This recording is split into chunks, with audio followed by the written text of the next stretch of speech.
Praise the Lord. On yesterday, I read 2 Samuel chapters 1 through 4, and I wrote, David being the chosen one should have been obvious, but there are always those that want things to strictly be about bloodlines. When it comes to spiritual leadership, sons and daughters don't inherit the position. Either you're called or you're not. The division that occurs when people take on roles they shouldn't is harmful. In this case, it caused war, which cost lives, and could have been avoided if everyone accepted that David was meant to be king.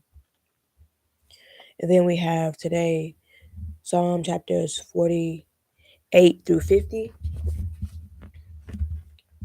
48. Great is the Lord and greatly to be praised in the city of our God, in the mountain of his holiness. Beautiful for situation, the joy of the whole earth, is Mount Zion, on the side of the north, the city of the great king. God is known in her palaces for refuge. For lo, the kings were assembled. They passed by together. They saw it, and so they marveled. They were troubled and hasted away. Fear took hold upon them there, in pain, as of a woman in travail. Thou breakest the ships of Tarshish with an east wind. As we have heard, so have we seen in the city of the Lord of hosts, in the city of our God. God will establish it forever. We have thought of thy loving kindness, O God, in the midst of thy temple. According to thy name, O God, so is thy praise unto the ends of the earth. Thy right hand is full of righteousness. Let Mount Zion rejoice. Let the daughters of Judah be glad because of thy judgments. Walk about Zion and go round about her. Tell the towers thereof. Mark ye well her bulwarks. Consider her palaces, that ye may tell it to the generation following. For this God is our God forever and ever. He will be our guide even unto death. 49. Hear this, all ye people. Give ear, all ye inhabitants of the world, both low and high, rich and poor together. My mouth shall speak of wisdom, and the meditation of my heart shall be of understanding. I will incline mine ear to a parable. I will open my dark saying upon the harp. Wherefore should I fear in the days of evil? Even the iniquity of my heels shall compass me about. They that trust in their wealth and boast themselves in the multitude of their riches, none of them can by any means redeem his brother, nor give to God a ransom for him. For the redemption of their soul is precious, and it ceaseth forever, that he should still live forever, and not see corruption. For he seeth that wise men die, likewise the fool and the brutish person perish, and leave their wealth to others. Their inward thought is that their houses shall continue forever, and their dwelling places to all generations. They call their lands after their own names. Nevertheless, man being in honor abideth not. He is like the beasts that perish.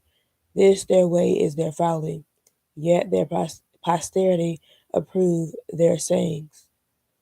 Like sheep they are laid in the grave. Death shall feed on them, and the upright shall have dominion over them in the morning. And their beauty shall consume in the grave from their dwelling. But God will redeem my soul from the power of the grave, for he shall receive me. Be thou not be not thou afraid when one is made rich, when the glory of his house is increased. For when he dieth he shall carry nothing away. His glory shall not descend after him. Though while he lived he bless his soul, and may not praise thee when thou doest well to thyself. He shall go to the generation of his fathers. They shall never see light. Man that is in honor and understanding not is like the beasts that perish. 50.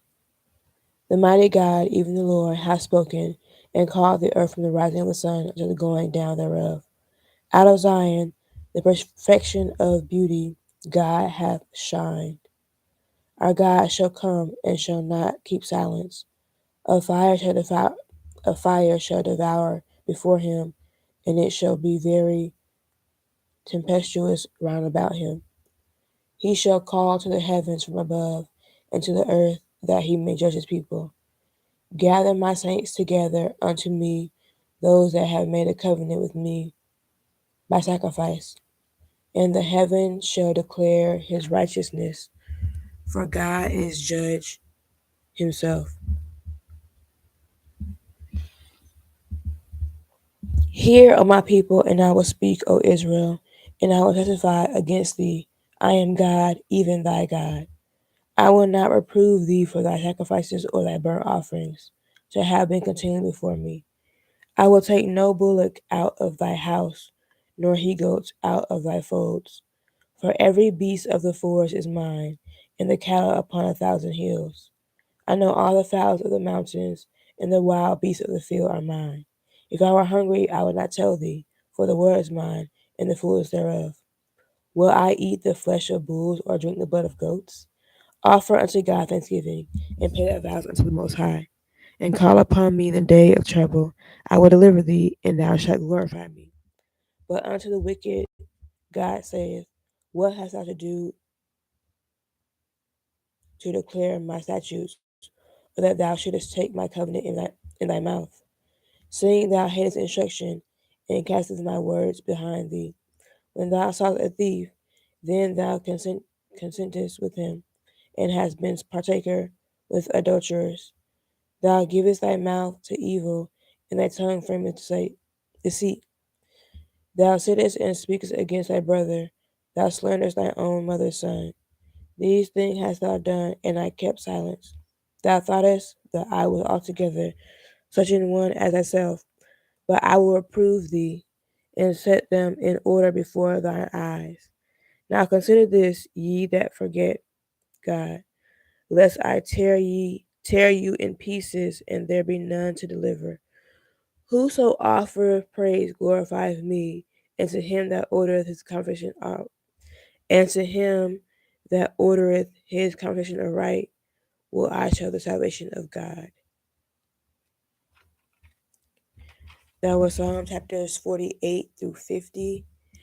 I will write about what I read. As always, I encourage you to do the same. Write about what you read, talk about it, share it, pray, meditate on the Word of God, and have a very blessed day.